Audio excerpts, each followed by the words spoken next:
Okay, let's talk Kubernetes. All right, Dr. Riccardo de Maria and Elia Oggian are going to be presenting from CSCS. Gentlemen. Good afternoon, everybody. So today you're going to get an overview of Kubernetes and related tools we use at CSCS. And how this fits well with what Maxime presented and also touched by Manuel and Felipe.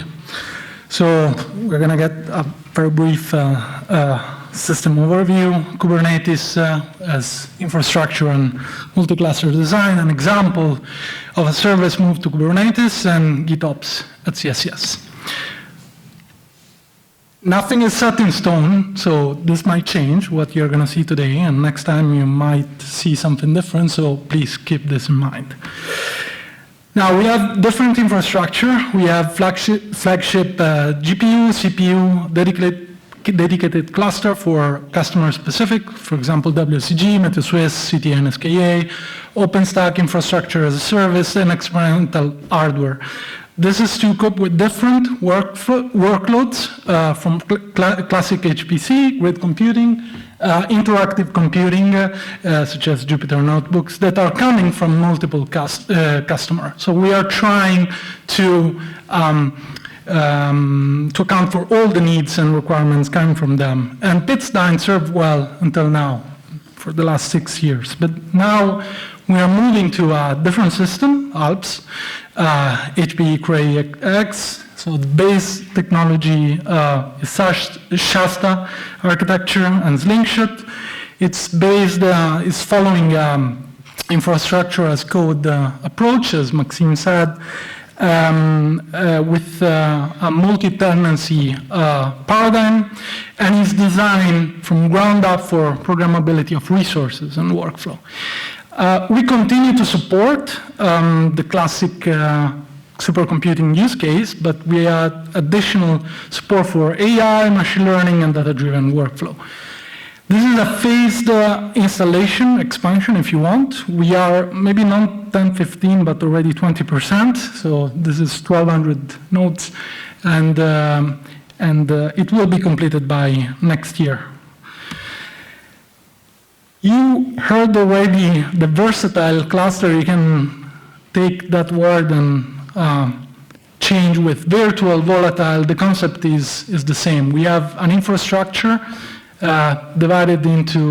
logically divided into a management plane and a managed plane.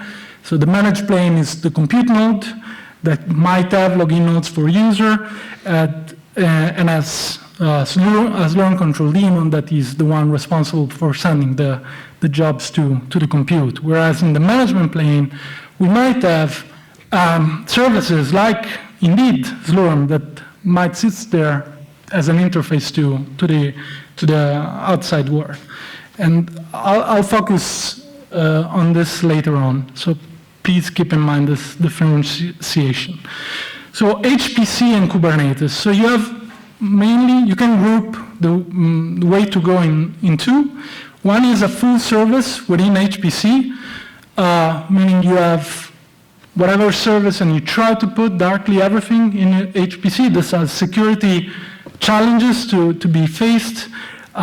The VLAN, the concept of isolation network should help, but needs testing.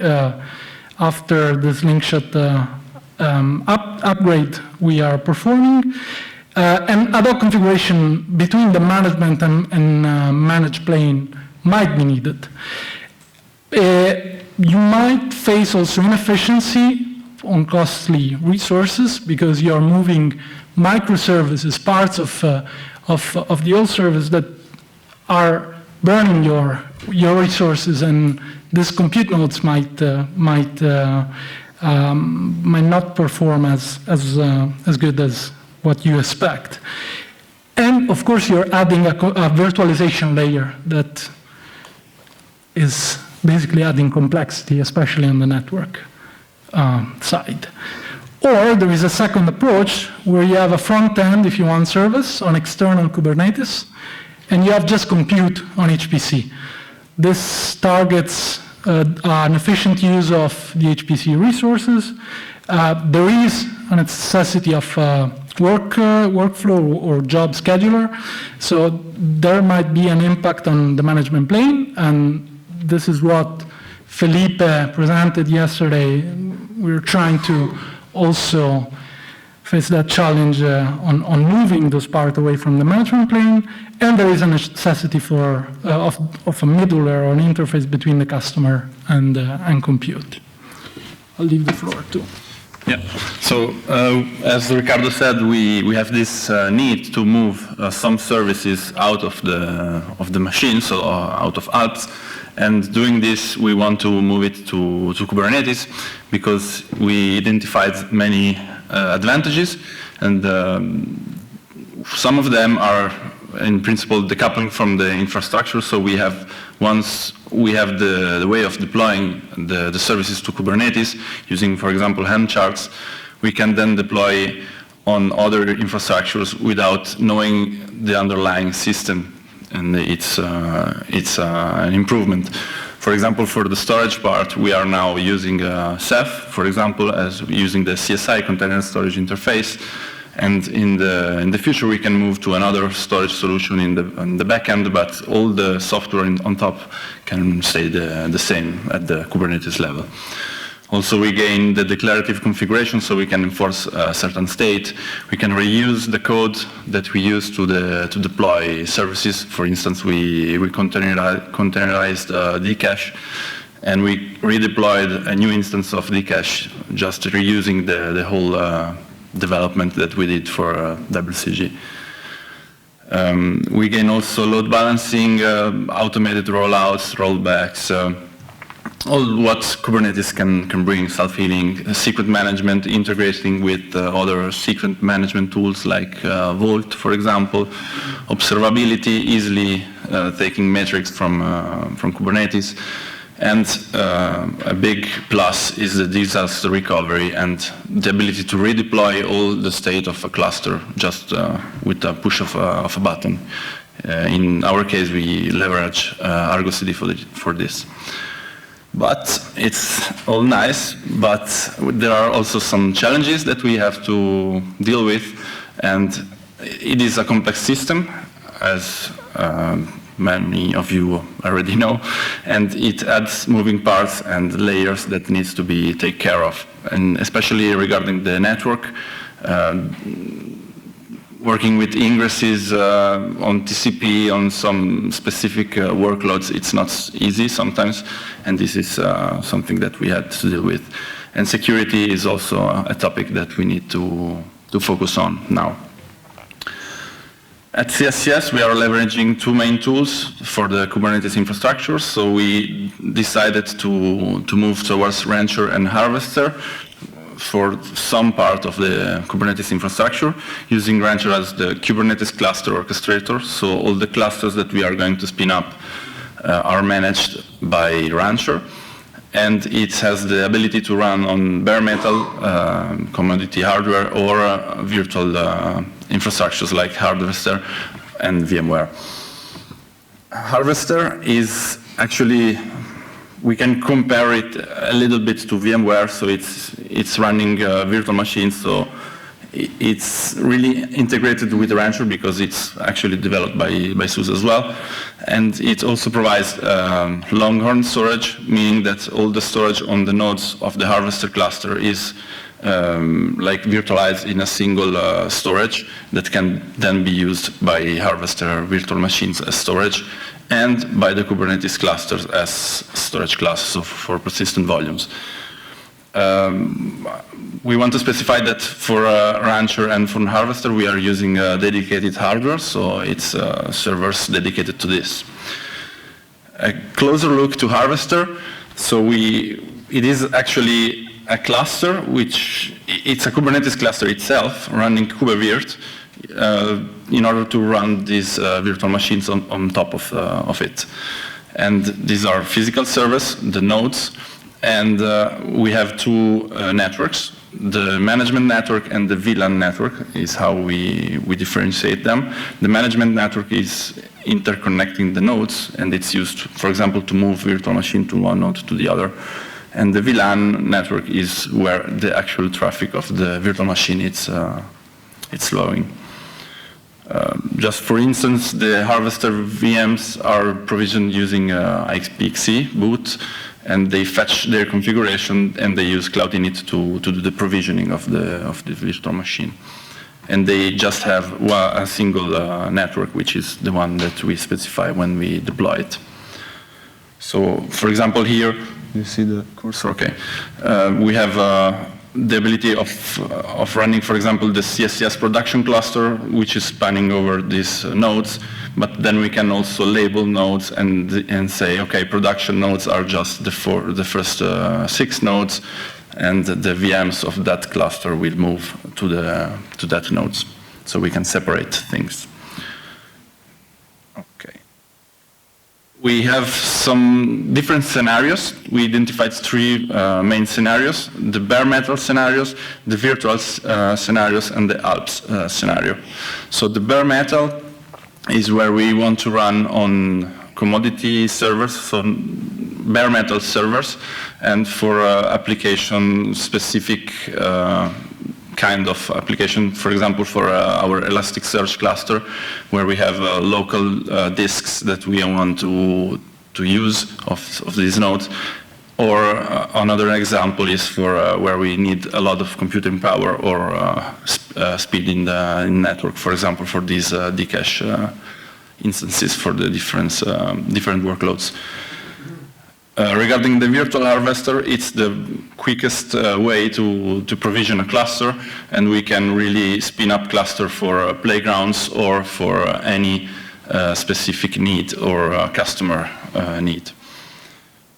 The Alps one is something that we are exploring, and it's working, but we need to still improve there. And it's the ability to run a Kubernetes cluster managed by Rancher on the hardware of the supercomputer of Alps, using either RKE or K3S as a Kubernetes engine. All of this is managed and configured by Argo CD, and we have decided to use Cilium as the CNI. And we are deciding and exploring Cilium Istio as a service mesh. This is something ongoing right now. So to sum up, as said, we have this scenario of bare metal, where Dino Conciatore, a colleague of us, did a talk about at EPICS just some weeks ago. And the Dcache instances, which are the storage element for grid-like workloads, so WCG, CTA, and probably SKA. The Alps, we identified, as said, some challenges. So the cluster persistence, as these nodes are diskless, we had to implement a solution to have the persistence using Ceph as backend, for example. And networking and security in the Alps infrastructure is something more complex that we had to face with, and we still are facing. And this link shot upgrade brings us the ability to have VLANs, probably, which still needs to be tested, as the upgrade is ongoing from last week. So on the Alps, we are really doing proof of concept right now for this Kubernetes infrastructure. Regarding the virtual use case and scenarios, I'll let Riccardo continue, because we have quite a few. So we have quite a few. They might fit into the 3 boxes, from internet access to only CSCS network, or for CSCS Kubernetes user to external user. So you can find your cluster you want to focus on, but for all of them, we decided to provision the cluster with basic components. For example, etcd cluster S3 backup, CSI for CFFS and RBD, Velero, Bits, Ingress, Nginx, and so on. And we are using external secrets, Vault, and Argo CD for the management of the cluster from our point of view, so from the Kubernetes point of view. This is an example coming from WCG, so our worldwide LHC computing grid, of a service arc computing element on Kubernetes. So here you have the workflow coming from the outside, HTTP, via HTTP, that is submitting to this ArcCE. The ArcCE, along with its own PVC, the data mover, and the LDAP, is seated in a dedicated cluster. In this case, the scenario is the virtual one, so we have a Kubernetes cluster spawned by Rancher on top of Harvester, and this is sending the job, the workflow, to Alps. So this is the case where you have a front-end service outside of Alps and exploiting fully the HPC capacity of Alps without wasting any kind of resources. And you have the integration inside Alps and outside with dedicated storage for specifically for this kind of workflow. So this is an example of offloading from costly HPC resource. And this is ongoing, is coming soon. Potentially, they will be seated on the same VLAN, so both inside and outside. This is the attempt to adapt an already existing HTC workflow with the HPC resources. And here the challenges, as some of you might know already, is storage and data staging. The same service is managed by Argo CD. So we use Argo CD at 3 different levels. At controller level, that is controlling big apps. For example, the one taking care of all WCG services, and each of these apps have its own service. So in this case, Gelé is the name we give to the TDS ARC instance for WCG. And in this case, we also are profiting from autopilot, if you want, configuration of Argo. So meaning that Argo is also configuring itself from with a GitOps approach, so reading directly from a Git repository, its own configuration. So it's the classic example of continuous integration and continuous deployment. So just to sum up, Alps is the aim of Alps is improving standard HPC through cloud approach, so using following multi-tenancy paradigm and the infrastructure as code approach. The VLAN is the lifeblood in this case, and with the multi-tenancy we can face an increased variety of workloads and customer and clients. In this case, we focus on and presented Rancher and Harvester as supporting tools for management of cluster and offload from HPC for microservices, and so facilitating the handling of microservices, and the central management of both external and internal cluster, and Argo CD as the tool to ease the deployment of services and configuration management to improve disaster recovery and the CI/CD, and potential deployment also on external clouds, meaning that you can switch the underlying free infrastructure and redeploy even on external providers. And with this, I thank you for your attention.